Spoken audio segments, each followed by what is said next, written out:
Hello cinema fam, what's up? Welcome to our channel. This is your buddy Akira TFI Banisa. First of all, wishing you all a very happy Vinayak Chavati. పండగ రోజు కొత్త cinema అంటే ఎవరికైనా చాలా ఎక్సైటింగ్గా ఉంటుంది. నేను అదే ఎక్సైట్మెంట్తో వర్షంలో తడుచుకుంటూ సుందరాకాండ సినిమాకి వెళ్ళాను. సుందరాకాండ అనే టైటిల్ చాలా వెయిటేజ్ ఉన్న టైటిల్. గతంలో బాపు గారు, రాఘవేంద్రరావు గారు ఇలాంటి వాళ్ళు యూజ్ చేశారు ఈ టైటిల్. సుందరాకాండ అంటే చాలామంది జెన్జీ కిడ్స్కి తిరిగిపోవచ్చు. ఇది యాక్చువల్లీ రామాయణంలో హనుమంతుడి గురించి వచ్చే చాప్టర్.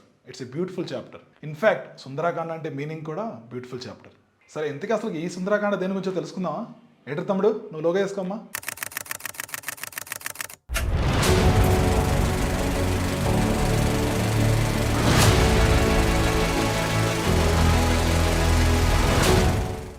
సో డైరెక్ట్గా ఈ సినిమా ఎలా ఉందంటే ఫస్ట్ హాఫ్ కొంచెం బోరింగ్ గాను, రొటీన్ గాను, న్యూ సెన్స్లో అనిపించింది. ఇంకా సెకండ్ హాఫ్ విషయానికి వస్తే it makes some new sense, engaging గాను, డీసెంట్గా అనిపించింది.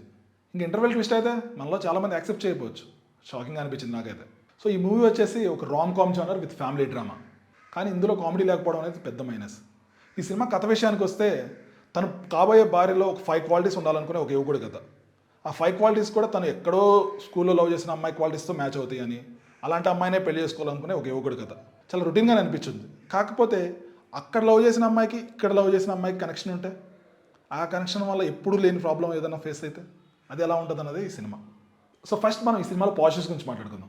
ఫస్ట్ హాఫ్లో వచ్చే ఫస్ట్ సాంగ్ కానీ, అలాగే ఇంటర్వెల్ ట్విస్ట్ కానీ చాలా మంచిగా అనిపించాయి. ఇంకా సెకండ్ హాఫ్లో కాన్ఫ్లిక్ట్ వల్ల వచ్చే సీక్వెన్సెస్ కానీ, ఆ స్క్రీన్ ప్లే కానీ చాలా ఎంగేజింగ్గాను, డీసెంట్గాను అనిపించింది. ఇంకా ఈ సినిమా నెగిటివ్ విషయానికి వస్తే ఈ సినిమాకి నారా రోహిత్ ప్లస్ కాకపోవడమే మైనస్. ఎక్కువగా ఎక్స్ప్రెస్ చేయలేకపోవడం, కామెడీ సీన్స్ కానీ, ఎమోషనల్ సీన్స్ కానీ, ఒక ఫ్యామిలీ డ్రామా సీన్స్ కానీ ఇవన్నీ ఎన్హాన్స్ చేయలేకపోయాడు. చాలా గుడ్ బాయ్ లాగా అనిపించుకున్నాడే కానీ ఎక్కడా కూడా ఒక పర్ఫార్మర్ లాగా ఎక్కడా కూడా అనిపించలేదు. అది ఈ సినిమాకి మైనస్ అవుతుంది. ఇంకా హీరో హీరోయిన్ మధ్య ఏజ్ డిఫరెన్స్ క్లియర్గా తెలుస్తుంది. స్టోరీ డిమాండ్ చేసినప్పుడు కూడా వాళ్ళిద్దరి మధ్య వచ్చే సీన్స్ కొంచెం చూడడానికి కొంచెం ఇబ్బందిగానే అనిపించింది. ఈ సినిమాలో కాస్టింగ్ చాలా బాగా కుదిరింది. మంచి మంచి క్యారెక్టర్ ఆర్టిస్టులు ఉన్నారు, కానీ వారి నుంచి సరైన కామెడీ తీసుకురాలేకపోవడం అనేది చాలా మైనస్.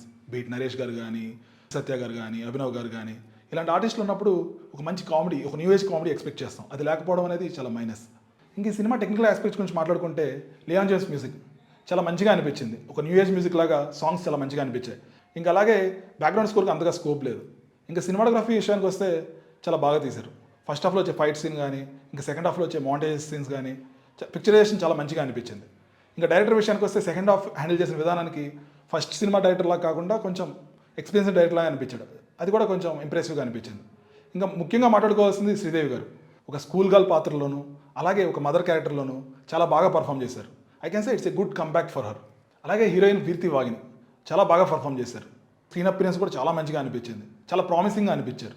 టాలీవుడ్లో మంచి ఆపర్చునిటీస్ రావచ్చు తనకి. సో ఫైనల్గా ఈ సినిమా సెకండ్ హాఫ్ ఎంగేజింగ్గా ఉన్నప్పటికీ మంచి మంచి ఆర్టిస్టులు ఉన్న వాళ్ళని సరిగా యూటిలైజ్ చేసుకోకపోవడం, కామెడీ లేకపోవడం, ఒక ఇంటెన్స్ డ్రామా లేకపోవడం ఈ సినిమాకి మైనస్ అని చెప్పొచ్చు. నాకైతే ఓవరాల్గా ఈ సినిమా ఓకే అనిపించింది. The rating I would be giving for this film 1.75 out of 5. Thank you for watching. Signing of.